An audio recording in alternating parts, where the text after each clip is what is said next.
The Duchess of Cambridge is in hospital after going into labor with her third child. Kensington Palace announced that the Duchess was admitted to the Lindo wing of St Mary's Hospital, in central London, on Monday morning. In a statement released shortly after 8:20 am, Kensington Palace said the Duchess travelled to the hospital by car and was in the early stages of labor. She is understood to have been taken to hospital before 6 am. As the Great Kate Wait began, supporters adorned in Union Jacks gathered outside the hospital in excited anticipation. Royal watchers are expecting a swift delivery. Princess Charlotte was born just 2 hours and 34 minutes after the Duchess arrived at the Lindo wing. The Duchess and her husband, the Duke of Cambridge, do not know if their new baby will be a boy or a girl, opting to be surprised. As with Prince George and Princess Charlotte, predicted names include Alice, Alexandra, Elizabeth, Mary and Victoria for a girl, and Arthur, Albert, Frederick,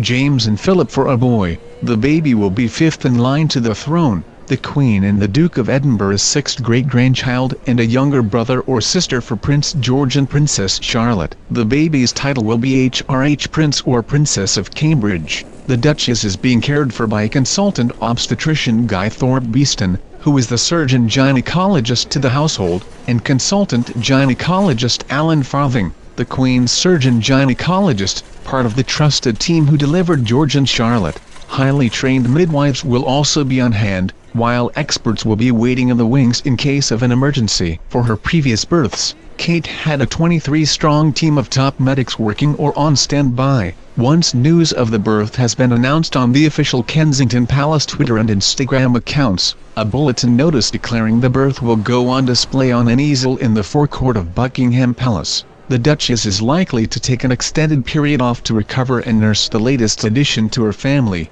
but is expected to attend Prince Harry and Meghan Markle's wedding on May 19. Prince William in denial about having third child. It was always thought that William and Kate would go on to have 3 children. Kate is one of 3 and had a happy home life with her sister, Pippa Matthews, and brother, James Middleton, and is close to both of her siblings. But William may need to adjust to caring for a newborn once again. Kate joked in the months leading up to her due date that her husband was in denial about having a third. By having more than 2 children, William and Kate are following in the footsteps of the Queen and the Duke of Edinburgh, who went on to have 4 children. Although there was a gap of 10 years between their second child, Anne, and third, Andrew, new parents emerged from Lindo wing to face world's media. An unsuspecting couple have emerged from the Lindo wing with their newborn baby to be greeted by the world's media. They posed for photographs outside the famous door in front of a larger crowd than they might have expected, included dozens of journalists and photographers before leaving in a taxi. Will he or she ever be monarch? Unlikely. It's rare, but not unheard of, for a third-born royal in direct succession to become king or queen. This Cambridge sibling will live their life happy in the knowledge they will not be expected to wear the crown, leaving that role to older brother George. William IV, a Hanoverian king who ruled from 1830 to 1837, was a third child of George III and Queen Charlotte. He acceded to the throne when he outlived his older brothers, George IV, who died without an heir, and Frederick, Duke of York. How the third royal baby will affect the succession. The new royal baby will be fifth in line to the throne, behind the Prince of Wales, the Duke of Cambridge, Prince George and Princess Charlotte. It means Prince Harry will drop down to sixth in line, and every other member of the royal family will be one step further away from the throne. Because of recent changes to the laws governing succession, the baby's sex will make no difference, as boys no longer have precedence over girls. If the change had not been made and the third baby were a boy, he would be fifth in line instead of Princess Charlotte. However, that will now not be the case. The new baby will be an HRH and a Prince or Princess of Cambridge, thanks to the Queen who stepped in ahead of Prince George's birth to ensure all William's children had fitting titles. Name guessing game starts. Alice and Arthur joint favorites. Alice or Mary, Victoria or Elizabeth, Albert or Philip. The Duke and Duchess of Cambridge are likely to seek regal inspiration for their imminent arrival. After opting for the traditional names George and Charlotte for their first 2 children, William and Kate are expected to keep it classic once again for baby number 3. According to bookmakers, Mary has been the front-runner for a girl for some time, closely followed by Alice and then Victoria and Alexandra. But an hour after the Duchess's labor was announced, Alice pulled away as the favorite. The female name is now joint favorite with Arthur for a boy at 5 firsts. Odds cut from 7/1 this morning. For a boy, the other favorites are Albert, Frederick, James and Philip. How soon will we know the baby's name? The names given to royal babies are not usually revealed straight away, and the public is often left guessing for several days. William and Kate took 2 days to announce both George and Charlotte's names, informing the Queen of their choice beforehand. Mike and Zara Tindall used Twitter to unveil their daughter's name 6 days after she was born in 2014, with proud dad Mike tweeting, "For everyone who has asked what our daughter's name is, it's Mia Grace Tindall." When Princess Beatrice was born in 1988, it was 2 weeks before her name was known. In 1982, the Prince and Princess of Wales waited 7 days before deciding upon and announcing Prince William's name. The Prince of Wales's name, however, remained a mystery for an entire month and was only declared ahead of his christening in the music room of Buckingham Palace in December 1948. Royal fans camped outside hospital for 15 days. Excitement is building outside St. Mary's Hospital, where some fans have been camped out for 15 days hoping for a glimpse of the royal baby. The timing of the announcement, falling on St. George's Day, added to the occasion for waiting royalists outside. John Lowry, 63, who is part of a group who have been camped outside the hospital, said, "We are so pleased. We have been here for 15 days. I'm so pleased it's St. George's Day." St. George himself would be very pleased if the baby's born today. Mr. Lowry, from Streatham, South London, said he plans to celebrate the birth with English flags and a portion of fish and chips. "It doesn't matter if it's a boy or a girl as long as it's a healthy baby and a healthy mother," he said. "It's very good for our country and of course Her Majesty the Queen." Another member of his group, 82-year-old Terry Hutt, also welcomed the news. "It's fantastic to have another newborn baby," said Mr. Hutt, who turns 83 at the end of the month and was hoping to share his birthday with the new royal. "If they were born on my birthday, I would have got a birthday cake." Maria Scott, 46, from Newcastle, added, "I think it's going to be a boy and I think it's going to be quick." The group were talking in front of their makeshift camp, including royal memorabilia and a Union flag tent. "When will we see the royal baby?" After the birth of Prince George, the Duchess left hospital the next day, while she left the hospital to go home on the same day after giving birth to Princess Charlotte. But the length of the Duchess's hospital stay this time around will be entirely down to how she is feeling, so there is no guarantee we will see the baby within 24 hours of its birth.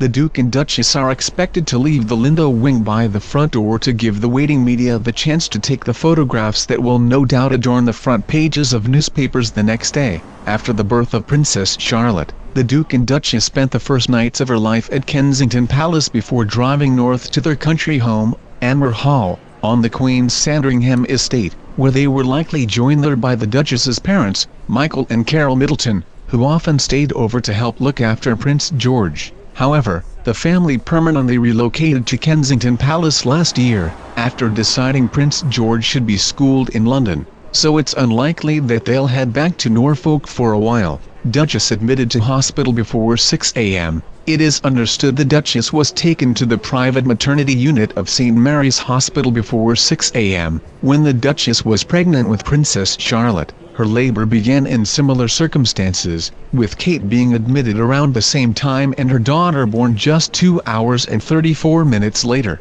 Age-old custom behind announcing a royal baby. After the Queen, other members of the royal family and the Middleton family have been told that the Duchess has given birth. The royal communications team will email media organizations with the sex, weight and timing of the birth. Moments later, the news will be announced via royal Twitter and Instagram accounts before a traditional paper announcement is placed on an easel outside Buckingham Palace. The age-old custom of placing a paper proclamation for the public to see at the Queen's London residence took place when Prince George and Princess Charlotte were born. A brief formal announcement, on foolscap-sized paper set in a dark wooden frame, will be placed on an ornate golden easel on the forecourt of the palace. It will confirm the sex of the baby and the time of birth, but will give little else away, other than usually revealing that the baby has been safely delivered and mother and child are doing well. It used to be handwritten, but is now typed. It will also be signed at the hospital by the doctors who tended to the Duchess,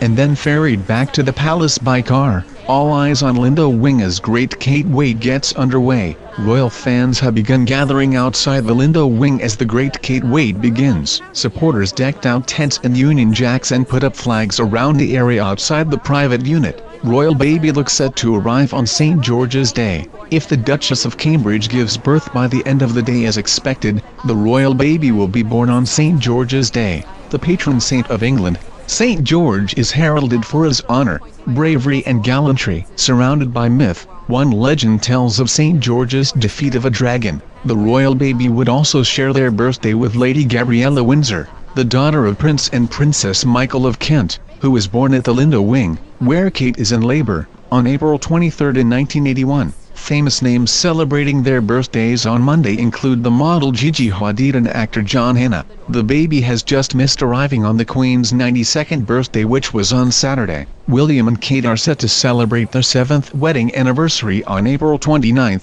while Princess Charlotte turns 3 on May 2, who will deliver the royal baby. The medical team in charge of safely delivering Princess Charlotte was led by Guy Thorpe Beeston, surgeon gynecologist to the royal household. Mr. Thorpe Beeston, an obstetrician who specializes in high-risk pregnancies, has a private Harley Street practice and is a consultant at the Portland Private Hospital and at the Chelsea and Westminster Hospital in the NHS. A Cambridge graduate, he worked at King's College Hospital in London before becoming a consultant in fetal medicine at Chelsea and Westminster in 1996. He was assisted by Alan Farthing, surgeon gynecologist to the Queen, who was the fiancé of the television presenter Jill Dando at the time of her murder in 1999, and has been part of the Queen's medical household since 2008. In 2014, Sir Marcus Setchell, the recently retired surgeon gynecologist to the Queen who delivered Prince George, told BBC Radio 4's Woman's Hour,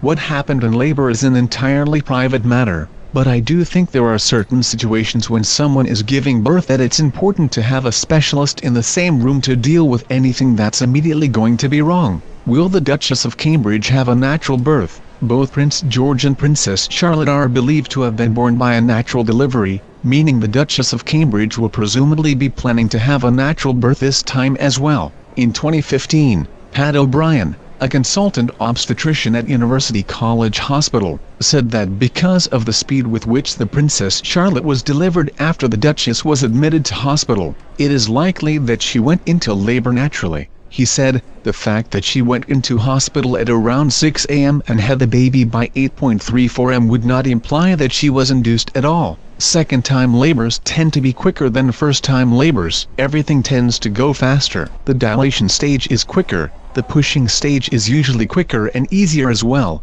and the baby comes out more quickly. You would expect it to be an easier labor anyway." Inside the 5,900 pounds a stay Lindo Wing, the Lindo Wing at St. Mary's Hospital, where the Duchess of Cambridge is due to give birth, is a private facility offering world-class maternity care. Kate's first 2 children, Prince George and Princess Charlotte, were born in the exclusive unit in Paddington, central London, as were their father, the Duke of Cambridge, and uncle, Prince Harry. William made his public debut with the Prince and Princess of Wales outside the hospital, wrapped in a white blanket and carried in Diana's arms, with Charles by her side. Only a handful of midwives and medical staff, led by consultant obstetrician Guy Thorpe Beeston, were in the delivery room to supervise Charlotte's birth, but waiting in the wings were more than a dozen experts in case of emergencies. Theatre staff were on standby along with a lab technician, replacement anesthetists and pediatricians, 23 in total, from Imperial College Healthcare NHS Trust, which runs St. Mary's Hospital.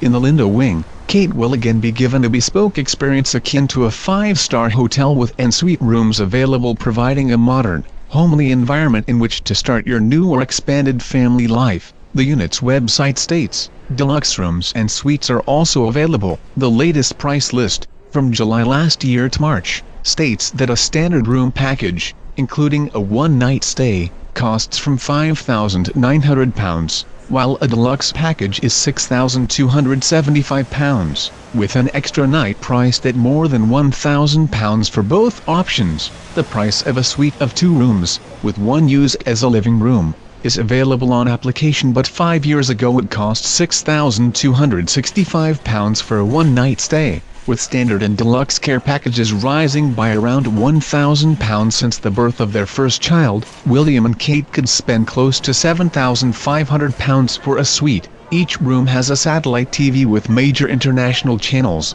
radio, bedside phone, fridge, free Wi-Fi and a choice of daily newspapers. All meals are freshly prepared in a dedicated kitchen, and there is even an afternoon tea service for parents to celebrate their new arrival. The website suggests the Lindo Wing's internationally renowned obstetric unit caters for complex pregnancies and deliveries as well as multiple births, and it has the benefit of being based in an NHS hospital if further complications arise, including its facilities for premature babies in the Winnicott Baby Unit. In 2006, William visited the refurbished NHS neonatal unit at St Mary's, cradling two tiny premature babies, one weighing just 5 pounds. At the forefront of specialist care for premature babies, the Winnicott looks after some of the most critically ill newborns in the UK. It treats around 350 sick and premature babies from across the country each year, caring for up to 18 infants at a time. Diana returned to St Mary's in April 1997, 4 months before her death in a Paris car crash, when she toured the pediatric intensive care unit, meeting poorly youngsters, royal watchers expecting swift delivery of Duchess's third child. With a baby on its way, press pens are now open outside the hospital as journalists, photographers and camera crews wait for confirmation of the baby's arrival. Royal watchers will be expecting a swift delivery. With George, the Duchess gave birth 10.5 hours after being admitted to hospital, but Charlotte was born just 2 hours and 34 minutes after Kate arrived at the Lindo Wing. Although it varies from woman to woman, some mothers report a speedier delivery third time around. For first-time mothers, active labor may take around 8 hours and in a second labor around 5 hours, according to babycenter.co.uk. Claire Livingstone, professional policy advisor at the Royal College of Midwives, said, "It will vary from one woman to another. Some women report a quicker labor with their third baby, but not everyone. It seems to be though that they do go more quickly. It's a very individual thing." It is not known how long the Duchess was in labor with George and Charlotte before she was admitted. Kate had a straightforward, natural birth with George and Charlotte with no complications. Duchess arrived at hospital by car and is in early stages of labor, Kensington Palace said in a statement at 8:22 am. Her Royal Highness the Duchess of Cambridge was admitted to St Mary's Hospital, Paddington, London earlier this morning in the early stages of labor. The Duchess travelled by car from Kensington Palace to the Lindo Wing at St Mary's Hospital with the Duke of Cambridge.